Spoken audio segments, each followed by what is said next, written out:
하나님이 우리에게 아름다운 땅을 선물하셨습니다.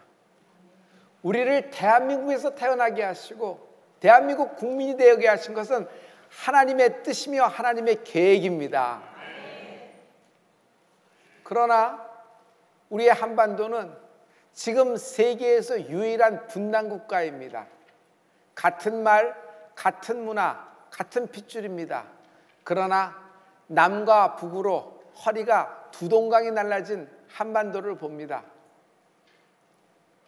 우리보다 앞선 통일을 이뤘던 독일을 살펴보면요, 복음 통일의 결정적인 단서를 잡을 수도 있습니다. 이곳은 독일의 수도 베를린입니다. 제 뒤로 보이는 건축물은 유명한 분단 독일의 장벽의 상징인 브란덴부르크입니다. 전쟁에서 패전한 독일은 연합군에 의해서 그들의 운명이 결정됩니다. 포츠담에서 연합군들은 독일의 미래를 회의한 결과 동독과 서독, 서독과 동독으로 분할 점령될 것이 결정됩니다. 그리고 특별히 이 상징적인 수도적인 수도의 도시인 베를린은 서독과 동독으로 둘이 나눠지는 아주 정말 슬픈 운명을 가진 도시가 되었던 것입니다. 그런데 아무도 동독과 서독이 하나 될 줄 몰랐을 때 갑자기 장벽이 무너지면서 독일의 통일이 온 것입니다. 1989년 드디어 동독과 서독의 사람들이 자유왕래가 가능하게 해졌고요. 1990년 장벽이 무너지고 독일은 통일을 선언하게 됩니다. 어떤 힘이 이러한 결과를 얻었을까요? 기도의 결과입니다. 라이프치히의 니콜라이 교회의 담임 목사님은 통일 독일은 기도가 만든 결과이다 말한 적이 있습니다. 맞습니다. 군사력이 아닙니다. 정치력도 아닙니다. 경제력으로 이루어진 것이 아닙니다. 동독과 서독에 있는 교회의 교인들이 하나님께 그런 기도한 결과 하나님이 움직이시고 어느 날 이 쇠문과 같은 장벽을 무너뜨린 것입니다. 할렐루야. 모두 다 한반도의 통일에 대한 기대와 열망으로 가득합니다. 그러나 한반도의 통일은 군사력으로, 경제력으로, 어떤 테이블에서 탁상공론으로 이루어지는 것이 아닙니다.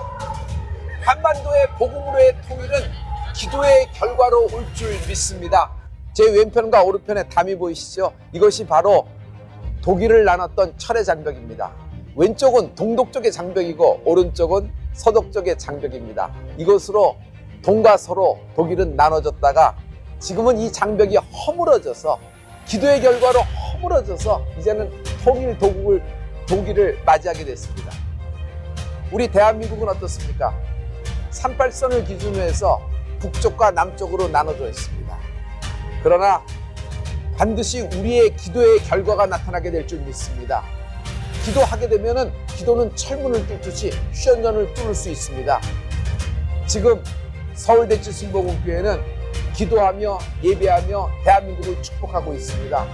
우리의 엄두를 낸 기도의 결과가 반드시 나타나게 될 줄 믿습니다. 할렐루야.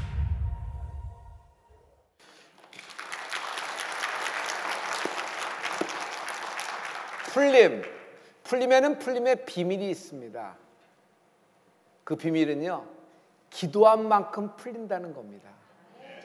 여러분, 실패하고 밑바닥을 쳤지만 그 밑바닥 걸림돌을 디딤돌 삼아 재도약하게 되는 은혜가 있을지어다. 높이 솟아올라 비상하는 인생이 되는 은혜가 있을지어다. 어디까지 비상할 수 있을까요? 기도한 만큼 비상할 수 있는 것입니다. 만약 기도가 없어요, 받을 것도 없는 겁니다. 마태복음 16장 19절에 보면요, 천국 열쇠에 대해서 말씀하고 있죠. 너희가 무엇이든지 이 땅에서 매면 하늘에서도 매일 것이고 너희가 무엇이든지 이 땅에서 풀면 하늘에서도 풀리리라 하시니라 하면서 천국 열쇠를 말씀하고 있어요. 제일 먼저 이 땅에서 매고 이 땅에서 먼저 풀라는 겁니다. 어떻게 하면 매고 어떻게 하면 풀 수 있을까요? 기도하는 겁니다. 그래서 하나님은 부르짖으라, 하나님은 구하라, 찾으라, 두드리라 말씀하셨습니다. 오늘 구하고 찾고 두들기는 여러분이 되길 예수 이름으로 축원합니다. 하나님은 여러분에게 뜻밖의 선물을 예비하셨습니다. 그러나 기도 안 하면 없는 겁니다. 하나님이 계획하셨습니다. 하나님이 예정하셨습니다. 하나님이 여러분의 것으로 목을 떼어 놓으셨습니다. 그러나 기도 안 하면은 받을 것도 없는 것입니다. 대한민국은 영적 이스라엘입니다. 마지막 때 하나님이 이 작은 대한민국이 이렇게 뜨거운 나라가 점점 되는 것은 하나님의 뜻이 있기 때문입니다. 그러나 아무리 하나님의 뜻이 있는 대한민국이라도 기도를 통해서 이루십니다. 저는요, 여러분의 자녀를 보면 영적 천재가 굉장히 많습니다. 정말 비범하고 비상합니다. 저는 지능을 얘기하는 것이 아닙니다. 그것보다도 영적으로 반짝반짝하면서 하나님의 손길과 하나님의 뜻이 있는 것을 많이 봅니다. 그러나 그렇게 영적 천재로 자라난다고 하더라도 부모가 기도 안 하면은 여러분 아무 일도 일어나지 않고 그냥 무뎌지는 자녀들을 봅니다. 너무너무 안타까운 것이에요. 하나님이 여러분을 향한 뜻이 여러분의 기도를 통하여 나타나게 될 줄 믿습니다. 하나님은 날 아십니다. 나보다 나를 더 잘 알고 계십니다. 지금 내가 무엇이 필요한지를 하나님이 알고 계세요. 말 안 해도. 정말 이 억울한 가운데 신원이 필요하고요, 어떤 사람은 말할 수 없는 고통 가운데 하나님의 치유가 필요하고, 우울한 모든 사람에게 우울을 아주 뿌리채 뽑아주시고 영원한 기쁨을 선물하실 하나님을 찬양합니다. 당신의 지긋지긋한 유발되고 있는 어떤 그런 DNA와 더불어서 추적 관찰되고 있는 것, 그리고 모든 종양들과 암의 근본까지도 하나님은 다 알고 계세요. 여러분이 하나님의 신유를 기다리는 것도 하나님이 다 알고 계세요. 어떤 사람에게는 물질이 필요하고, 어떤 사람에게는 이 모든 빚에서 끊어짐이 필요하고, 관계의 새로운 관계, 그리고 관계의 풀림이 필요한 거 하나님은 다 알고 계세요. 그러나 당신의 기도를 통하여 하나님은 주십니다. 심지어 나 주시려고 옛적부터 작정하여 떼어놓은 것이라고 할지라도 기도를 통하여 하나님은 나에게 선물하십니다. 기도가 없어요? 내게 준비된 모든 것들이 하늘나라에서 그냥 재고 처리돼 버린 겁니다. 그 타이밍에 딱 들어와서 하나님의 예비가, 하나님의 예정이, 하나님의 섭리가 이루어지고 삶의 목적이 이루어져야 되는데 그 인생이 빡빡합니다. 그 인생이 돼요. 그 인생이 써요. 적기에 하나님의 은혜를 입어야 되는데, 하나님의 은혜는, 여러분, 하나님의 기이한 도우심, 하나님의 특별한 은혜는 기도를 통하여 임한다. 오늘 구하고 찾고 끈질기게 강청하는 여러분이 되길 예수 그리스도로 축원합니다. 바벨론 땅에 금령이 발표됐어요. 기도하면 사자굴에 집어넣어서 죽인다는 것입니다. 기도 금지법. 다니엘은요, 금령이 시행돼서 효력을 발생했다는 걸 누구보다도 잘 압니다. 그는 공직자예요. 그렇지만 아랑곳하지 않고 눈 하나 깜짝 하나 하지 않아요. 전에 늘 하던 대로 하루에 3번씩 예루살렘을 향하여 기도합니다. 기도하는 거예요. 그 기도한 결과 어떻게 됐죠? 완전히 반전이 됐어요. 제가 결론부터 얘기할게요. 다니엘을 통하여 그 모든 이방 땅에 하나님의 영광이 드러났다. 여러분, 삶의 목적이 뭐죠? 부귀영화, 무병장수, 무탈한 것이 삶의 목적일까요? 여러분, 인생의 후반전으로 들어온 사람은 알잖아요. 내가 나의 마지막, 나의 끝이 어떻게 돼야 될 것인가 많이 생각하잖아요. 하나님의 목적을 이루는 은혜가 있을지어다. 여러분, 그날 그때 하나님 보좌 앞에서 하나님이 나를 기억하시고 기록하시고 상을 베풀어 주실 하나님을 기대하는 은혜가 있을지어다. 하나님의 영광이 드러나면서 거기 또 하나님이 말씀했어요. 다니엘은 형통하였도다라는 거예요. 여러분, 다니엘의 전성기가 시작돼요. 하나님의 영광을 드러내는 인생이 됐더니 하나님이 그 인생을 형통하게 만들고, 다니엘은 이방 땅에서 바벨론 시민권자도 아니에요. 그런데 그가 공직에 들어가고, 공직뿐 정도가 아니라 정말 그 나라를 다스리는 중요한 결정권자, 그 옆에서는 유일한 그 어떤 퍼스트맨이 됐잖아요. 여러분, 전성기는 기도로 시작된다. 전성기는 기도로 시작된다. 미약한 소년 포로로 잡혀온 사람입니다. 그러나 다니엘은 창대해집니다. 하나님의 창대하심이 임하는 은혜가 있을지어다. 할렐루야, 할렐루야. 과거 한반도는 한일합방이라는 거대한 금령에 묶였었죠. 일본의 압제, 민족문화 말살 정책, 창씨개명을 통하여 우리 이름도 그냥 다 송두리째 바꿔버리고 일본말을 쓰게 했잖아요. 그리고 일본어 교육을 시켰잖아요. 그러나 기민년 3월 1일 정오,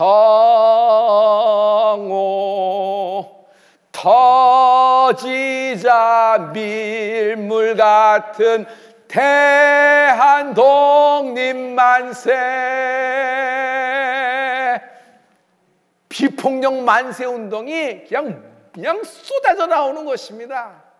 그날 거사는 누구도 성공하리라고 생각지 못했습니다. 그러나 그 만세 함성 소리가 한반도를 휩쓸고요, 세계로 퍼져나가게 된 것입니다. 실은 이 만세 운동이 세계에 알려진 것 자체가 이것이 기적입니다. 여러분, 당시에 SNS가 있었나요? 여러분 여러 가지 방송을 통하여 금방 뉴스를 통하여 퍼져나갔을까요? 그렇지가 않은 거예요. 일본은 이것이 세계적으로 알려지는 것을 두려워서 그냥 꽁꽁꽁꽁 숨기려고 모든 정책을 다 했습니다. 영국의 출신으로 스코필드 선교사님이 한국에 왔습니다. 그는요, 사진을 좋아하고 사진을 찍기를 좋아하는 어떤 취미를 가졌습니다. 하지만 스코필드 선교사님은 성한 몸이 아니었어요. 어릴 적에 소아마비를 알아서 한쪽 다리를 쓰지 못했고요, 왼팔을 쓰지 못했습니다. 그러나 자신이 공부한 것을 세브란스에 와서 세균학을 가르쳤고요, 중간중간에 하나님의 말씀을 학생들에게 전하는 선교사 역할을 감당했죠. 만세 거사 전날 사람들이 찾아옵니다. 선교사님, 이걸 좀 봐주세요. 독립선언서예요. 이것을 영문으로 번역해 주시고 이 번역본을 백악관에 전달해 주기를 바랍니다. 또 한 가지 요청이 있습니다. 선교사님은 사진을 잘 찍잖아요. 우리 사진을 찍어주세요. 만세 삼창하고 만세 외치고 할 때 그 사진을 찍어서 세계에 전달해 주세요 라고 부탁받습니다. 당일날 스코필드 선교사님은 목발을 진 채 사진기를 메고 파고다 공원으로 향합니다. 그리고 연신 사진기 셔터를 찰칵 하고 눌러다니는 겁니다. 여러분, 지금 우리가 보고 있는 그날 기민년 3월 1일 정오 대한민국의 만세 삼창이 벌어진 사진, 그 옛날 모든 사진들의 거의 99%는 스코필드 선교사님이 찍은 사진이에요. 우리가 그것을 통해서 보고 있는 것이고, 그는요, 구두 밑창에 또는 목발에 사진 필름과 사진을 숨겨서 한반도 밖으로 나가서 이 만세 운동을 세상에 알리는 것입니다. 이 스코필드 선교사님이 유관순 열사를 만납니다. 경성감옥, 지금은 서대문 형무소라고 하죠. 일제가 그 경성감옥에 만세 운동을 벌였던 모든 사람들을 거기다 잡아넣었어요. 그때 8호실 여옥사에 갇힌 16세 유관순 열사를 만납니다. 이곳은 일본이 우리나라를 탄압하고 압제하기 위해서 세운 경성감옥 서대문 형무소입니다. 기민년 3월 1일 정오 터지자 밀물 같은 대한독립만세 목놓아 외쳤던 당시 이하학당의 유관순, 이곳에 투옥되고 결국 순국하게 됩니다. 이곳에 만세운동이 일어날 때 많은 자들이 이곳에 갇혔지요. 그 만세운동, 비폭력적인 만세운동의 밑바탕에는 기독교 정신이 있었습니다. 여기에 보면은 3.1운동의 독립선언서도 이렇게 전시되어 있습니다. 여기 서명한 33명의 민족대표가 있는데 이 중에 16명이 크리스찬이었던 것입니다. 여기는 여옥사입니다. 이곳 여자가 수용되는 여옥사 8호실에 유관순 열사가 투옥되는 것입니다. 이제 8호실을 볼 수 있습니다. 이곳이 8호실입니다. 이곳에서 우리 유관순 열사가 여기 투옥되게 됩니다. 당시에 신관민, 어윤희, 심영식, 임명애, 권혜라, 이런 김향화 이런 사람들이 같이 이 방에 있었죠.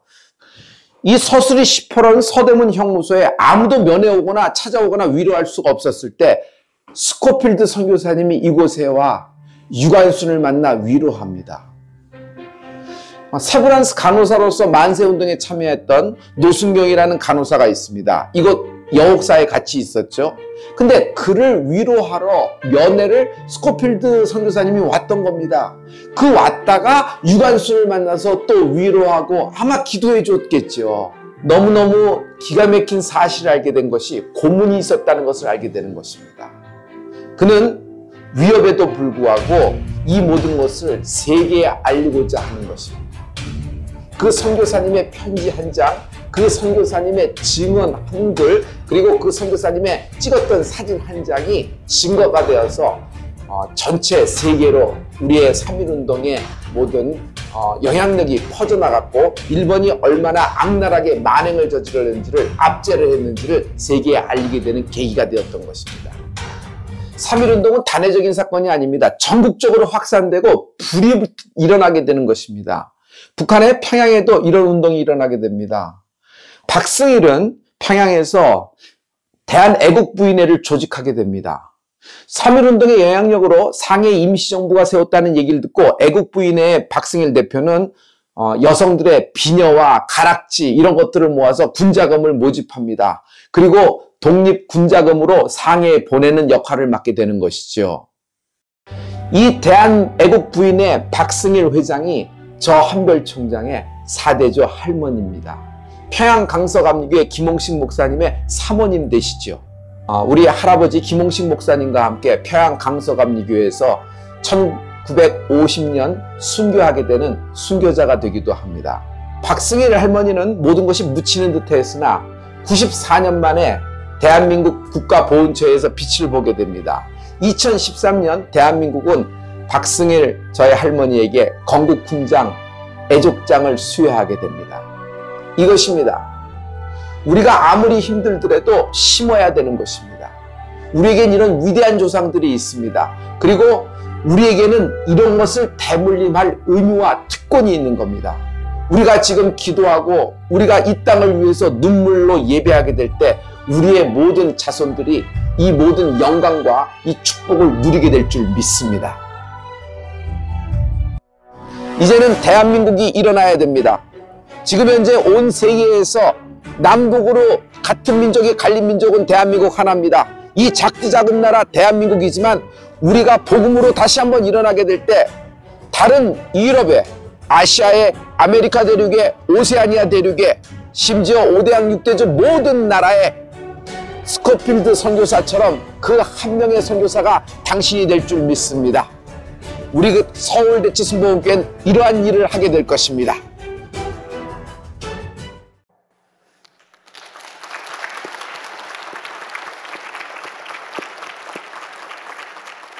유관순 열사는 모태신앙이고 기독교 집안에서 태어났습니다. 이화학당에서 기독교 교육을 받았지요. 여러분 지금 유관순 열사의 이 사진 이미지가 있죠. 이것을 보면 한 40, 50 먹은 아주머니 같아요. 그런데 이분의 나이가 당시 17살이라는 겁니다. 경성감옥에서 하도 얻어맞았어. 하도 고문을 당해서 여러분 이렇게 퉁퉁 부은 얼굴이 되었던 겁니다. 만세운동은 당시 한국은 왕족사회였어요. 왕족 중심으로 움직였다가 그러나 만세운동을 통하여 시민사회로 오픈되기 시작하는 것입니다. 역사에 갇혔던 사람, 만세운동에 했던 사람들을 보면요, 여러분 유치원 교사도 있고요, 심지어 기생도 있습니다. 이 모든 사람들이 다 한 가지 한 뜻으로 같이 일어난 비폭력 만세운동을 주도하게 되는 것입니다. 이 서대문 형무소에서 만세운동 1주년을 맞이하여 유관순 열사는 또 만세운동을 주도합니다. 어떻게 감옥에서 이럴 수 있을까요? 여기서 만세를 부르기 시작합니다. 우리는 오늘 조선이 자주국 독립국인가, 조선인이 이 땅의 주인임을 선언한다 하면서 대한독립만세를 외칩니다. 조그만 여옥사 8호실에서 외친 것이 옆간방에 퍼지더니 남자 옥사까지도 만세가 부르기 시작하고 급기야 서대문 형무소를 넘어가 모든 사람들이 만세 운동이 서대문 형무소에서 또 시작되는 등을 알면서 또 만세 운동이 주도되는 것입니다. 아무리 밟아도 밟혀지지가 않는 겁니다. 천안 아운의 장터 16살 소녀가 후손에게 자유를 주기 위하여 일어났던 것입니다. 지금 우리는 자유를 누리고 있습니다. 성도 여러분, 이제는 우리가 일어나야 됩니다. 어떻게 하면 일어나는 것일까요? 기도해야 됩니다. 하나님이 대한민국의 뜻을 갖고 계십니다. 이 나라의 저주, 남한과 북한 모든 이 두동강난 저주가 기도로 끊어질 줄 믿습니다. 그리고 이 땅의 모든 한국인을 통하여, 대한민국을 통하여 5대양 6대주의 땅끝까지 이르러 주의 복음이 전파되는 은혜가 있는 마지막 영적 이스라엘이 될 줄 믿습니다. 이런 하나님의 뜻을 기도로 이루는 우리가 되기를 예수 그리스도로 축원합니다. 사람이 무엇을 심든지 그대로 거두리라는 말씀이 있습니다. 갈라디아서 6장 8절에 보면 자기를 위하여 심는 자는 육체로부터 썩어질 것을 걷는다 그랬어요. 무엇을 먹을까? 무엇을 마실까? 무엇을 입을까? 중요한 겁니다. 인생사를 위해서. 그러나 우리의 삶은 이 땅의 끝이 아닙니다. 우리는 이것을 위해서 태어난 존재가 아니라 하나님의 영광을 위하여 태어난 존재입니다. 하나님 없이는 이룰 수 없는 불가능한 일에 도전하는 여러분이 되시길 예수 그리스도로 축원합니다. 하나님은 우리 교회에서 위대한 인물, 공적인 인물, 세계를 움직이며 금융과 정치와 사법과 교육과 예체능과 모든 문화를 움직이는 하나님의 인물이 난다고 말씀하셨습니다. 그러나 기도해야지 역사가 이루어질 것입니다. 할렐루야, 할렐루야. 신앙의 슬럼프는 기도가 끊어지면서 보는 것입니다. 끈이 모자라서, 그리고 계약이 안 돼서, 불경기가 돼서, 불황이 돼서, 건강이 모자라서 내가 불행하고 초라한 것이 아닙니다. 그래서 우울하고 내가 죽고 싶은 것이 아닙니다. 기도가 없기 때문입니다. 기도가 없기 때문에 내가 생명이 없는 것입니다. 기도할 때 영원한 행복, 영원한 기쁨, 영원한 생명이 하나님이 공급하시는 것입니다. 하나님은 기도를 통하여 하나님의 뜻을 날 통하여 나타내시는 분이십니다. 성령을 위하여 심는 자는 성령으로부터 영생을 거두나니, 존경하는 성도 여러분, 성령에 따라 기도하고 성령을 쫓아 행하는 여러분 되기를 예수 그리스도로 축원합니다. 모든 사람이 이론과 논리와 사상과 팩트를 얘기하지만 우리는 영적인 사람들입니다. 우리는 하나님의 뜻을 쫓아가는 사람들입니다. 어떤 어려움, 어떤 불합리함, 어떤 곤욕, 어떤 환난이 눈앞에 있어도 여러분, 하나님의 뜻을 쫓아가는 우리가 되기를 예수 그리스도로 축원합니다. 먼저 그 나라와 그 일을 구하여 하나님의 영광을 이 땅에 드러내는 우리가 되기를 예수 그리스도로 축원합니다.